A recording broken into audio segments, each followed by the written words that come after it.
Were geishas prostitutes? Yes and no. 皆さんこんにちは and welcome to Let's Ask Shogo. In this channel, I, Shogo, will introduce various topics about Japan. So learners and lovers of Japanese language and culture, this is your one step deeper. And today, I'm going to be talking about this topic. Did geishas work as prostitutes? This is a question I was often asked when I was working in the tourism industry. The answer to this question is yes and no. I'll explain what I mean by talking about the culture of Japanese prostitutes in the past and the relationship between the geishas. Then I'll talk about how the geishas can entertain you today. By watching this video, you will deepen your understandings towards the geisha culture and learn about their entertainment today if you come to Japan. それでは本日も参りましょう。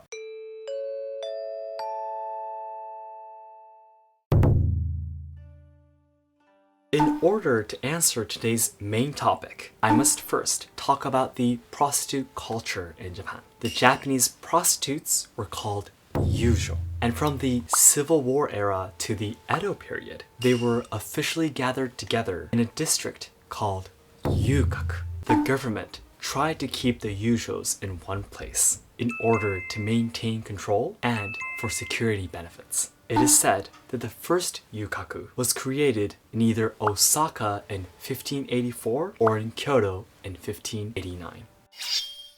There were many ryukakus all over Japan, but the three largest ryukakus were in Tokyo, Osaka, and Kyoto. The one in Tokyo was called Yoshiwara and was the top of all ryukakus. Yoshiwara was created in 1617 with a site area of 66,115 square meters and over a few thousand ryujos in its golden age. 66,115 square meters is about the size of 3 baseball fields or 4 soccer grounds, so you can understand how huge the district was.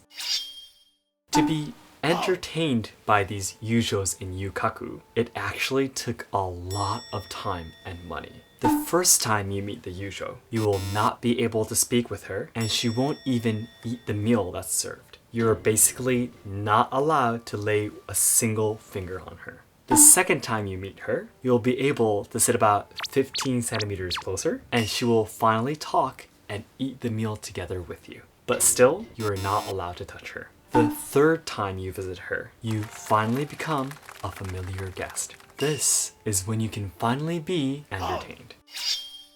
Of course, you must pay money every time you meet the ryujo, and it is said that the top rank ryujo called oiran cost about 75,000 yen per minute. Yes, it means you have to pay $750 every 60 seconds being with her. Also, there are other costs like najimikin paid on your third visit to prove you're a familiar guest, and the tips paid to the servants.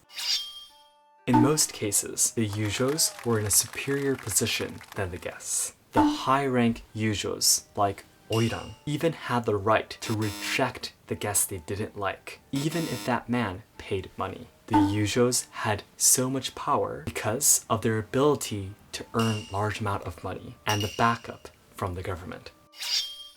The yukaku culture ended in 1958 by a law enforced called Prostitution Prevention Law. However, the areas that had yukaku in the past still have adult entertainment stores today.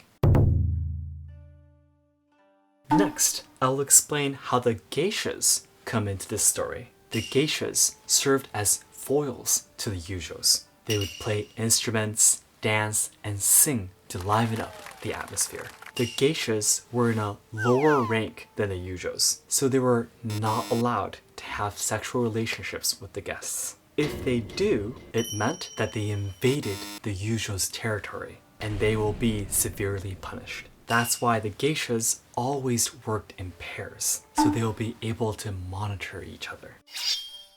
But of course, not every geisha obeyed the rules. The rules in the yukaku were very strict, but not as much in the smaller brothels in the countryside. The main reason why the geishas had to become a prostitute was because of the laws enforced by the government in the early 18th century. They restricted the acts of geishas, believing that women participating on stage art would disturb the morals. It became more and more difficult to earn money just by their skills of dance and music. So it was a painful decision in order to survive. This is why I said yes and no as the answer to today's topic in the beginning.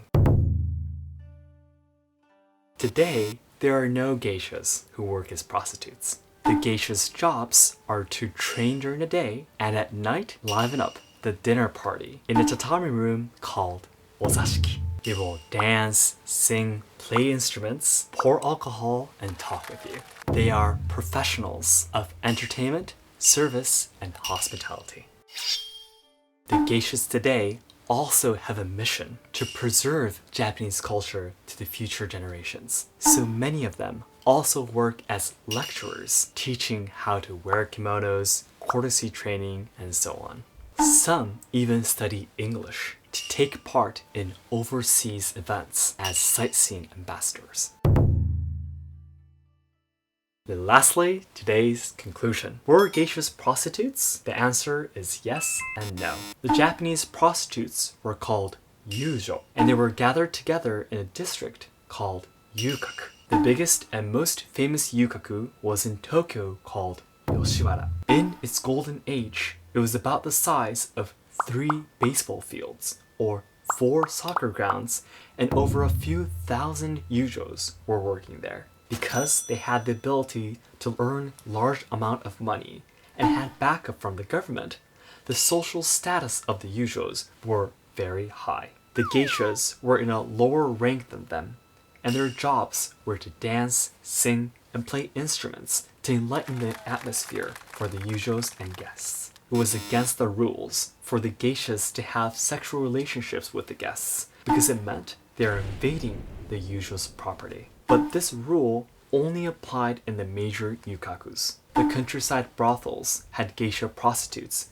who were desperate in order to survive. The geishas today do not work as prostitutes. Their jobs are to train during the day and at night to liven up the dinner party in a tatami room called ozashiki, and also to inherit Japanese traditional culture.